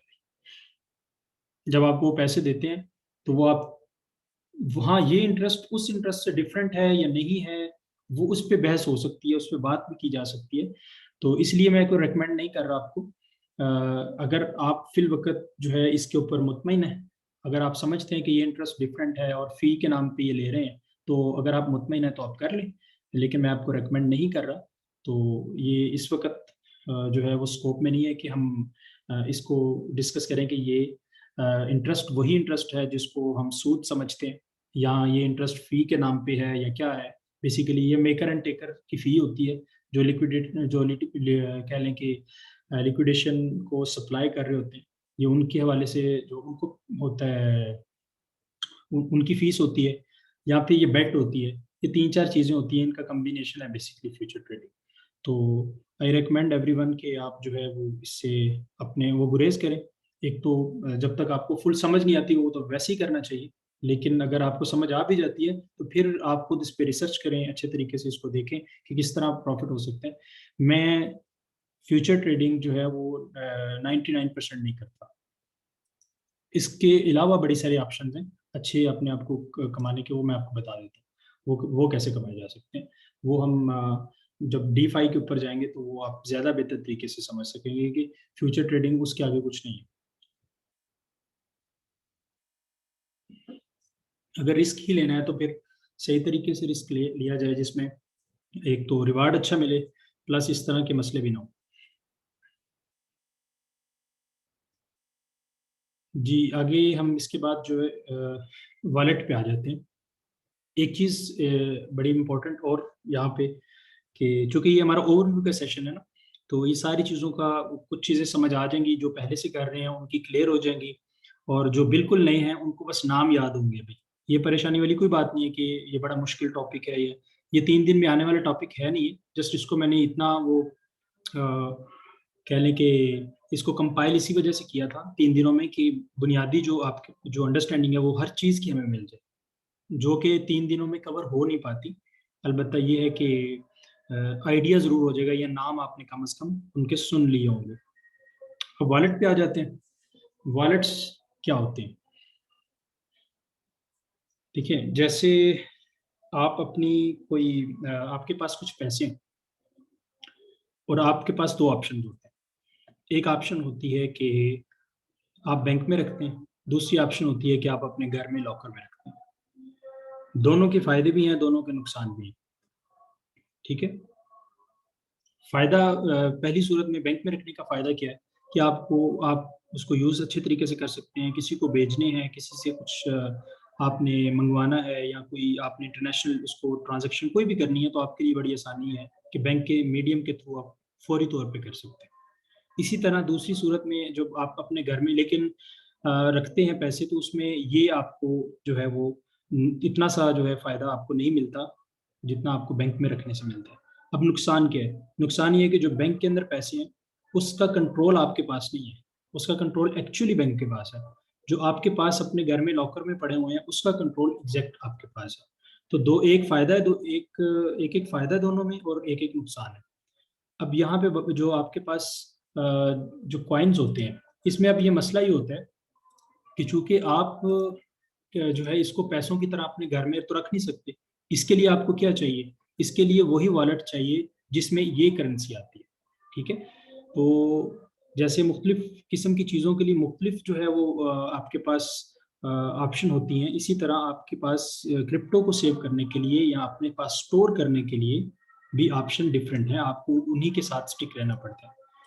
तो अभी हम देखते हैं कि वॉलेट्स क्या होते हैं और वॉलेट में आप किस तरीके से इनको महफूज कर सकते हैं। पहली तो ऑप्शन ये होती है कि जब मैंने यहाँ से ख़रीदा, इस एक्सचेंज पे आके मैंने कुछ ख़रीदा, ठीक है, तो जैसे यहाँ से मैं कुछ ख़रीद लेता हूँ तो वो यहाँ पे मेरे पास आ जाता है। जो ये हमारे पास ये वॉलेट है, फिएट एंड स्पॉट पे जाएंगे तो यहाँ पे हमारे पास वो आ जाएंगे। मैंने बिटकॉइन खरीदा, इथेरियम खरीदा या कोई भी एसेट यहाँ से जाके खरीदा तो हमारे पास किधर आ जाएगा, इसके वॉलेट में आ जाएगा। लेकिन यहाँ पे एक चीज देखें कि वो इस यहाँ वॉलेट में पड़ा हुआ है, ठीक है। और जो एक्सचेंज के वॉलेट होते हैं ना, उनको हम कहते हैं कि ये कस्टोडियल वॉलेट्स। दो तरह के वॉलेट होते हैं, एक होते हैं कस्टोडियल, एक होते हैं नॉन कस्टोडियल। जो एक्सचेंज के वॉलेट्स होते हैं वो कस्टोडियल वॉलेट्स होते हैं, यानी उस पर कंट्रोल आपका नहीं होता। उस पर कंट्रोल किन का होता है, यानी ये मेरे पास जो $472 पड़े हैं ना, ये बेसिकली मेरे पास नहीं पड़े हुए, ये इस बाइनेंस के पास पड़े हुए। मेरा अकाउंट है, लिहाजा वो अकाउंट के साथ मेरा चूंकि ये वॉलेट लिंक है तो वो मुझे कह रहा है कि यहाँ ये आपके हैं। तो इसमें टोटल मुझे इत्माद किस पे करना पड़ रहा है, बाइनेंस के ऊपर करना पड़ रहा है। अब अगर बाइनेंस बंद हो जाए, अगर बाइनेंस हैक हो जाए या बाइनेंस वाले भाग जाए तो मेरे ये पैसे भी साथ ही चले जाएंगे, ठीक है। यहाँ पे आपने समझ लिया। बिल्कुल ऐसे ही जैसे बैंक बंद हो जाए, बैंक भाग जाए तो आपके बैलेंस भी ज़ाया हो जाता है इन केस कि अगर वो चूंकि बैंक के पैसे आपको इसलिए भी मिल जाते हैं कि उनकी बैंक पे गवर्नमेंट होती है, स्टेट बैंक होता है। लेकिन अगर आपने किसी कंपनी को पैसे दिए हैं जैसे, तो अगर वो भाग जाए तो आपके पैसे भी डूब जाते हैं। सेम सिचुएशन ये है कि अगर बाइनेंस जो है वो आपके पैसे लेके भाग जाए, ठीक है, अपना फंड लेके भाग जाए या ज़्यादा हैक हो जाए तो आपका फंड जाने के चांस होते हैं। ये बात अपने जहन में रखें। ये होते हैं कस्टोडियल वॉलेट्स। कोई भी एक्सचेंज है वो कस्टोडियल वॉलेट है। कुछ होते हैं नॉन कस्टोडियल वॉलेट, कि अगर आपने बिटकॉइन 10 बिटकॉइन लिए और आप डर रहे हैं कि भाई मैं इसको बाइनेंस के ऊपर नहीं रखूंगा और मैंने रखने भी 3 साल के लिए हैं, तो 3 साल में कुछ भी हो सकता है बाइनेंस के साथ या कोई और जो एक्सचेंज है उसके साथ कुछ भी हो सकता है। तो आप क्या करते हैं कि आप अपना एक वॉलेट लेते हैं, यानी स्टोरिंग, आप स्टोर करने के लिए एक वॉलेट आपको चाहिए होता है कि वो जो आपके ही कंट्रोल में हो, वो किसी के पास उसकी प्राइवेट कीज ना हो, ठीक है। तो उसके लिए जो हमारे पास चंद एक वॉलेट्स होते हैं ना, वो उनमें से एक तो ये है ट्रस्ट वॉलेट, ठीक है। ये ट्रस्ट वॉलेट बेसिकली बाइनेंस का ही है, लेकिन ये बाइनेंस कंट्रोल नहीं करता। इसको बनाया बाइनेंस ने और बाइनेंस की एक्सचेंज के साथ सपोर्ट भी करता है, ये सब कुछ, इसके बड़े सारे फायदे हैं। डिसेंट्रलाइज फाइनेंस में जब हम डेक्सिस पे जाएंगे तो ये हम यूज़ भी करेंगे इसको। तो ट्रस्ट वॉलेट जो है वो आप अपने मोबाइल में या आप अपने इसमें ये कंप्यूटर में, लैपटॉप वगैरह में इसको इंस्टॉल करते हैं। ये मोबाइल वॉलेट जो है बेसिकली आप मोबाइल के अंदर यूज़ कर सकते हैं। मोबाइल के लिए एक अच्छा वॉलेट समझा जाता है। तो इसमें जो आपकी जो कीज़ होती है ना, जो आपका डेटा होता है, वो सिर्फ आपके साथ होता है। वो उसको बाइनेंस कंट्रोल नहीं करता या ट्रस्ट वॉलेट कंट्रोल नहीं करता। इसका एक कह लें कि ये एक डिसेंट्रलाइज्ड वे में आपके फंड को मैनेज कर रहा होता है, ठीक है। दूसरा वॉलेट जो है ये भी यूज़ किया जा सकता है, ये भी एक अच्छा वॉलेट है, ठीक है, ये भी आप यूज़ कर सकते हैं। उसके अलावा और कौन सा वॉलेट यूज़ किया जा सकता है, सबसे मशहूर जो हमारे, मेरे ख्याल से सबने नाम भी सुना होगा, उसका नाम है मेटामास्क। वो ये है,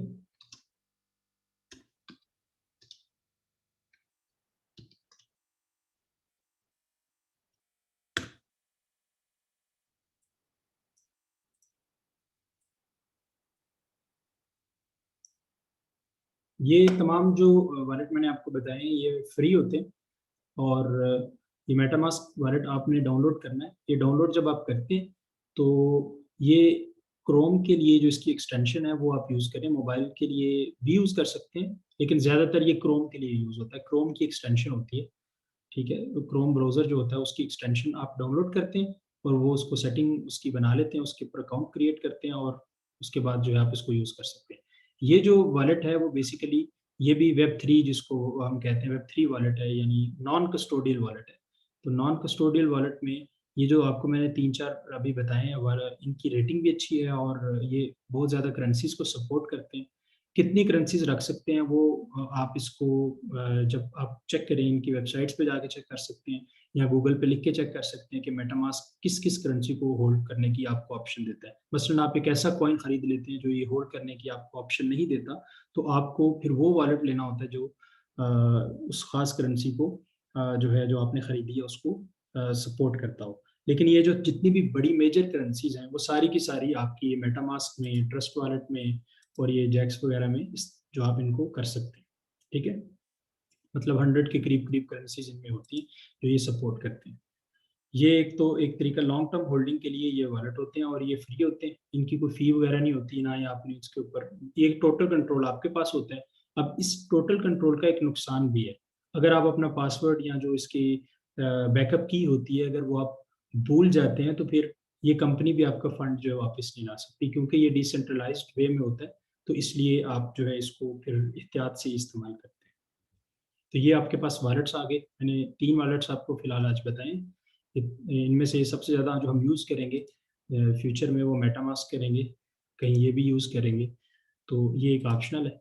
ये बेसिकली हम यूज़ करेंगे मेटामास्क और आपके पास ये ट्रस्ट वॉलेट है। ठीक है जी? ओके।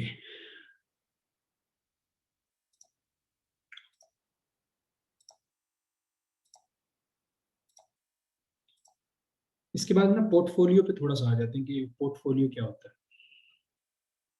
Portfolio management.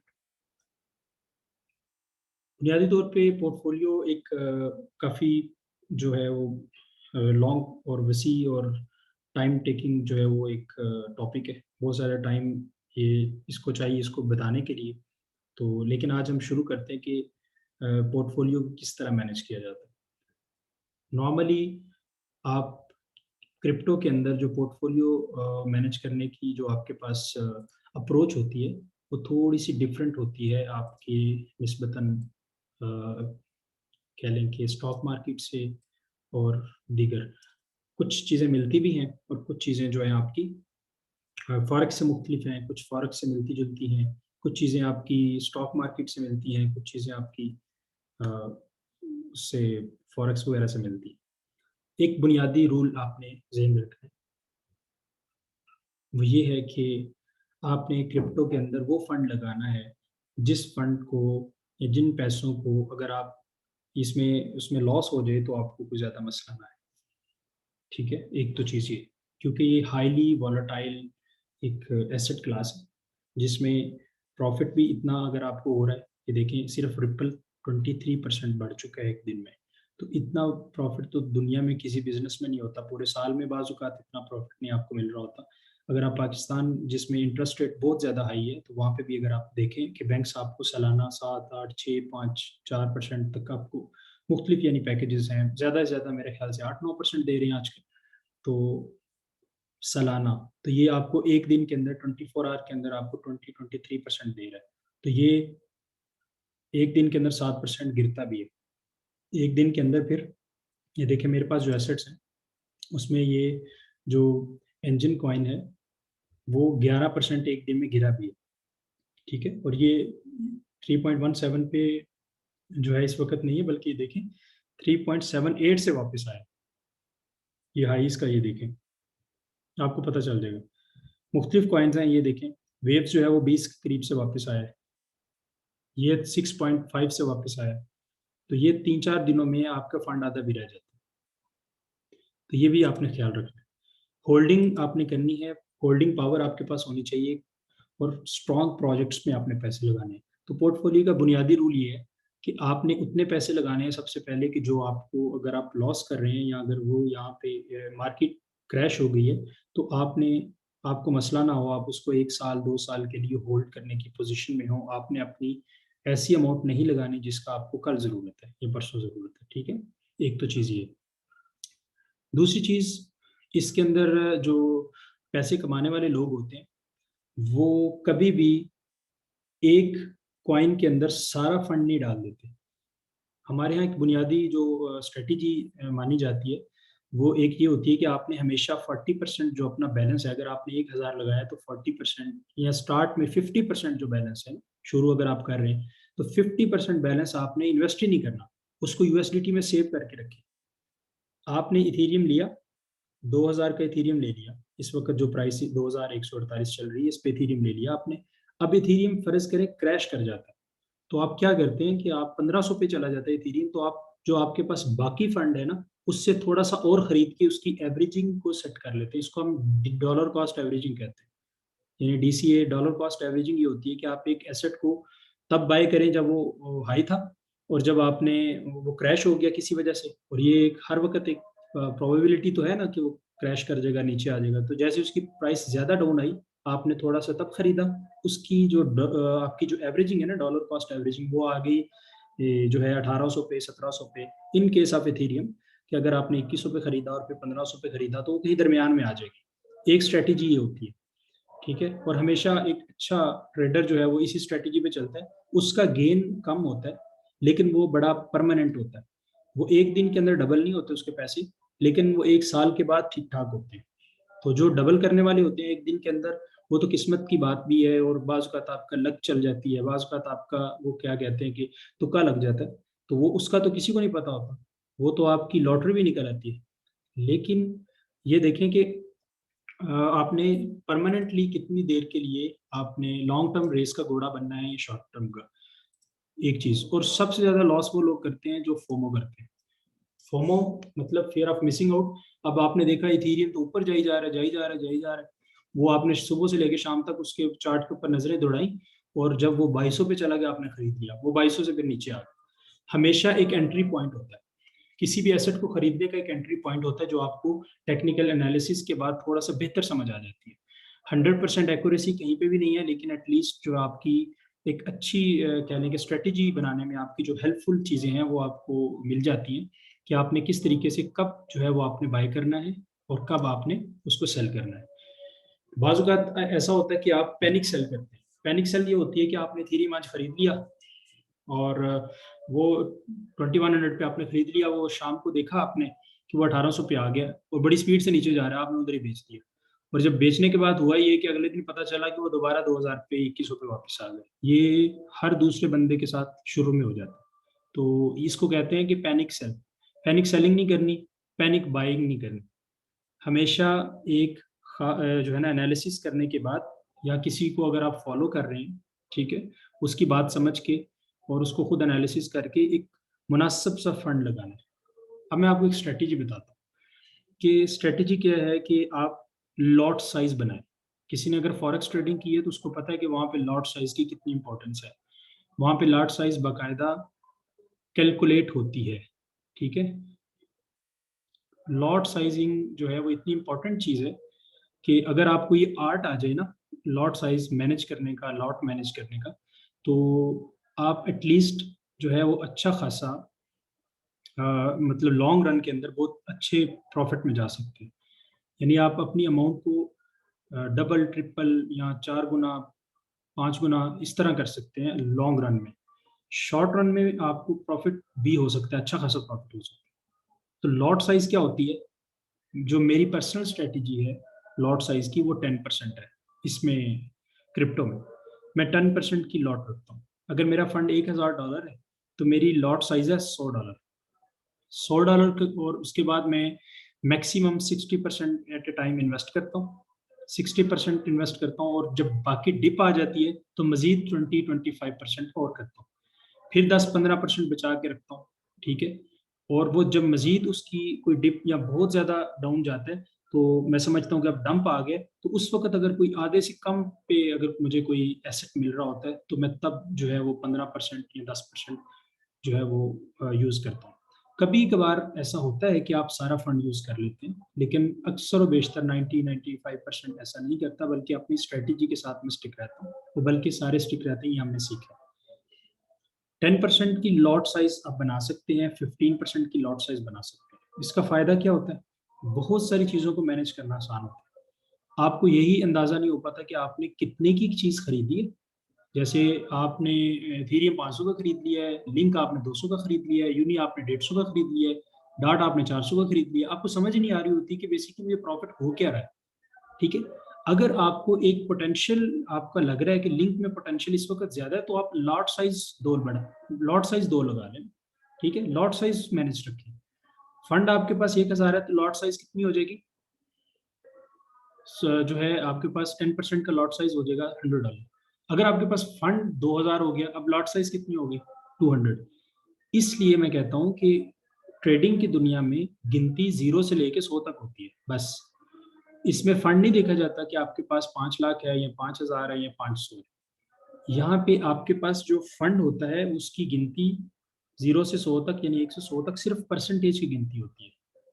इसलिए जब आपके पास 1000 होता है तो आप नोट पे आपको मैनेज करना आसान होता है। जब आपको प्रॉफिट हो जाता है, फॉर एग्जाम्पल उसमें 2-3 हजार आपका बन जाता है या 1500 हो जाता है, तो अब आपको समझ नहीं आ रही थी कि अब मैं कितने का खरीदूं। तो भाई तब भी उतने के ही खरीदने हैं, 10% को ही लगाना है, या 8% की लॉट बना लें, या 5 की बना लें, 10 की बना लें। हाईली वॉलेटाइल के अंदर मैं लॉट साइज 5% रखता हूँ। जिस तरह कोई पम्प एंड डंप कॉइन आ गया तो मुझे अंदाजा होगी ये भी जा सकता है थोड़ा सा ऊपर, तो आप 5% लगा लें। ठीक है, उसमें ये होता है कि नुकसान ज्यादा होने के चांसेस नहीं होते। और दूसरी ऑप्शन ये होती है कि आप जो नॉर्मल आपकी इन्वेस्टमेंट है वो एक लॉट होती है।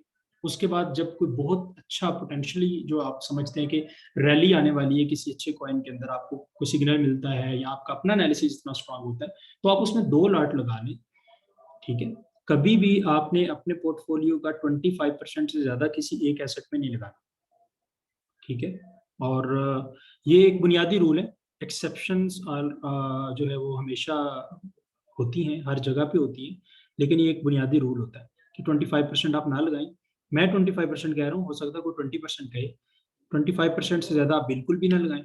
और लॉट साइज को मैनेज करें अपना। लॉट साइज आपकी हर महीने या हर हफ्ते चेंज होती रहेगी, क्योंकि आपको प्रॉफिट हो रहा है या लॉस हो रहा है उसी हिसाब से लॉट साइज चेंज हो जाएगा। फिर जब आपको आप किसी एसेट को देखेंगे इसमें मुझे प्रॉफिट हो रहा है या लॉस, आप बार बार ट्रेडिंग हिस्ट्री में नहीं जाएंगे कि देखने के लिए कि मैंने इसको कितने का खरीदा था और अभी मुझे कितना मिल रहा है। ठीक है, वो आपको जाने की वहां जरूरत नहीं है, बल्कि आपको लॉट साइज से अंदाजा होगा भाई मेरा लॉट साइज जो है $100 है, अगर मेरा 125 हुआ है इसका मतलब मुझे 25% फायदा हुआ है, मैंने निकलना है। और एक और स्ट्रेटेजी को जेन में रखें कि हमेशा प्रॉफिट को बुक करना है। ठीक है, प्रॉफिट को बुक करना है। जैसे कि कुछ कॉइन्स हैं जो आप लॉन्ग टर्म खरीदते हैं, वो उसके अंदर मसला हो रहा है, वो ठीक है, वो आप छोड़ दें, भूल जाएं। जैसे आप समझते हैं कि बीटीसी में $200 का लेना है और मैंने इसको नहीं छेड़ना 2 साल, ये आपकी मर्जी है। लेकिन स्ट्रेटजी होती है छोटे ट्रेडर के लिए, 1000, 1500, 500, $400 वाले ट्रेडर के लिए, कि वो प्रॉफिट बुक करे। ठीक है, वो प्रॉफिट बुक करें। ये मैं बेसिक बेसिक मोटी बातें भी कर रहा हूँ, मैं इसको एक्सेल के ऊपर भी ड्रॉ करूंगा नेक्स्ट जब एडवांस सेशन आएंगे, फिर फार्मूले के मुताबिक भी हम चलेंगे। फार्मूलाज होते हैं जो हम स्टॉक मार्केट में यूज करते हैं कि किस तरह पोर्टफोलियो मैनेजमेंट होती है। लेकिन ये 4-5 हमारे पास, मुझे पता है कि जितने भी हमारे इन्वेस्टर्स यहाँ पे सेशन में आए हैं, कोई बहुत बड़ा इन्वेस्टर नहीं है यहाँ पे। एक नॉर्मल $100 से लेके $2000, $3000 तक होंगे, $5000 तक हो सकते हैं, तो उनमें ये सारी चीजें काम आ जाती है। लेकिन नेक्स्ट सेशन में हम इसको मजीद एडवांस करेंगे ताकि आप भी ग्रो करें, तो आपके पास वो स्ट्रेटेजी भी आपके पास एडवांस में हो। तो मैं ये कह रहा था कि हर प्रॉफिट जब भी अप ट्रेंड हो आपने प्रॉफिट बुक करके निकलना है। ठीक है, प्रॉफिट बुक करना है। अगर आप जिस तरह मैंने आज एक कॉइन में प्रॉफिट बुक किया, 20% पे प्रॉफिट बुक करके मैं निकल गया। ठीक है, अब वो तकरीबन 40% तक उसकी ग्रो हो चुकी है। ये कॉइन है मेरे पास, इधर अभी पता नहीं, इस वक्त मैं लाइव आपको बताया था किस में मैंने बुक किया था। मैंने ये एक कॉइन पकड़ा था लीना। ठीक है जी, अब मैंने ये कॉइन जब खरीदा था उस वक्त इसकी जो प्राइस थी ना, ये देखें, इस वक्त इसकी जो प्राइस थी वो थी तकरीबन 13 के करीब। यहाँ पे जाके मैंने कहीं खरीदा था, उसके बाद ये 10 सेंट पे आ गई। ठीक है, 10 सेंट से भी कम होगी। मैंने इसकी जो मैंने 15 जो इस पे निकल गया 15.25 पे मैंने इसका सेल लगाया, और मैं 15.25 पे निकल गया। मैंने यहाँ पे इसकी एनालिसिस किया और मैंने इसके बाद फिर निकल गया। यहाँ पे मैं निकल गया, मुझे भाई मेरे भाई यहाँ पे करके देखिए, बड़ा एग्जैक्ट निकला था मैं अपने हिसाब से। यहाँ पे मैं निकला। अब देखें ये दोबारा 17.40 तक चला गया, यानी 17 सेंट, 17.5 सेंट तक चला गया। तो अब क्या करना है आपने? अब ये करेंगे मैं क्यों निकल गया, फिर क्या होता है यहाँ पे फिर दोबारा खरीद लेते हैं। नहीं, आप निकल गए तो बस निकल गए, खत्म। आपने उस पर ले लिया, ले लिया। अब देखें, अगर मैं फौरन खरीदता दोबारा वापस आ जाता। अब मेरे पास दोबारा एंट्री की होगी ना, जितने पे मैंने खरीदा था वो दोबारा उससे नीचे वापस आ चुके हैं। ठीक है, दोबारा वापस अगर मैंने दोबारा एंट्री लेनी हो तो मैं यहाँ पे कहीं ऑर्डर बुक कर दूँ। ठीक है, दोबारा 13 पे एंट्री ले सकता हूँ अगर मुझे इसी में जाना है। तो अगर नहीं जाना तो छोड़ दें। मतलब आपने ये चीज़ अपने अंदर पैदा करनी है। ठीक है, पेशेंस पैदा करना है, छोड़ने का हौसला होना चाहिए कि ठीक है बस ले लिया, अब ले लिया। बहुत सारे बड़े बड़े कॉइन्स हैं जो 2-2%, 200%, 300% जो है वो 24 आवर में गेन देते हैं। उनमें अक्सर नहीं होते हम। ठीक है, उनमें से अक्सर नहीं ले रहे होते। आपको अपनी स्ट्रेटेजी के साथ स्टिक रहना होता है। इससे ये होता है कि अगर आपका गेन कम है ना, लेकिन होता कंसिस्टेंट है, मुस्तकिल चलता है, और वो आपको, और उसकी आप करते हैं कंपाउंडिंग। जब कंपाउंडिंग करते हैं तो वो जो पावर ऑफ कंपाउंडिंग आपको मिलती है ना 6 माह में, वो उसके बाद फिर आपके सामने ये जो पंप एंड डंप कॉइन की अहमियत खत्म हो जाती है। तो डेली पोर्टफोलियो डबल ना करें, ना इस चक्कर में पड़े। हमेशा याद रखें कि बड़े ट्रेडर्स अमूमन ये कहते हैं कि सबसे ज्यादा नुकसान आप तब करते हैं जब आप अपने नुकसान को भरने की कोशिश करते हैं। आपने अपने नुकसान को भरने की कोशिश भी वैसे ही करनी है जो आपकी स्ट्रेटेजी है। अगर उसमें मसला है ना स्ट्रेटेजी में, तो स्ट्रेटेजी रिवाइज करें, लेकिन स्ट्रेटेजी से हट के नहीं चलना। ये एक बुनियादी रूल है ट्रेडिंग अगर आपने करनी। होल्डिंग करनी है तो तब भी यही रूल है कि आपके पास पेशेंस होनी चाहिए, पावर ऑफ होल्डिंग होनी चाहिए। ठीक है, अब अगर आप देखें कि आप टारगेट बना के बैठे कि मैंने बिटकॉइन बेचना ही तब है जब ये $1 लाख का हो जाएगा, तो लेके बैठ जाए। फिर डेली चार्ट नहीं खोलें आप, डेली चार्ट ऊपर जा रहे हैं नीचे जा रहे हैं, नो। इस तरीके से आप अपने बाकी काम करें, इसमें इतनी अमाउंट लगाएं। पहली बात कि उतनी अमाउंट लगाएं जितनी अमाउंट को आप डील कर सकते हैं, उसको हैंडल कर सकते हैं, लॉस बर्दाश्त कर सकते हैं। लॉन्ग आप अपना पर्पज लेके इसमें घुसें। पर्पज ये है कि आप लॉन्ग टर्म होल्डर हैं या इन्वेस्टर हैं या शॉर्ट टर्म ट्रेडर हैं या डे ट्रेडर हैं या मिड टर्म, क्या है आप, आपको खुद पता होना चाहिए। दो, नंबर तीन, आपके पास जो है ये हौसला भी होना चाहिए कि आप अपनी किसी प्रॉफिट, जब आप प्रॉफिट बुक कर रहे हैं ना, तो आपने जो ग्रीड और आप समझिए कि फियर, इन दोनों से बचना है। आपने स्ट्रेटेजी बनानी है, ठीक है, वहां तक गया, थोड़ा बहुत ऊपर नीचे बेच सकते हैं। आपने 15 का किया, 14.95 पे गया, आपको लगा कि यार ये नीचे ना आ जाए, तो हाँ ठीक है निकल जाए, थोड़ा सा निकाल लें। या अगर आपको कोई न्यूज़ मिल जाती है कि भाई देखें जी आज रिपल पे जैसे केस हो गया, तो मेरे पास जो रिपल होल्डिंग थी मैंने निकाल दी। उस वक्त ये हुआ कि जो रिपल होल्डिंग थी वो तकरीबन 30-35% सिर्फ उसी घंटे में गिर गई थी।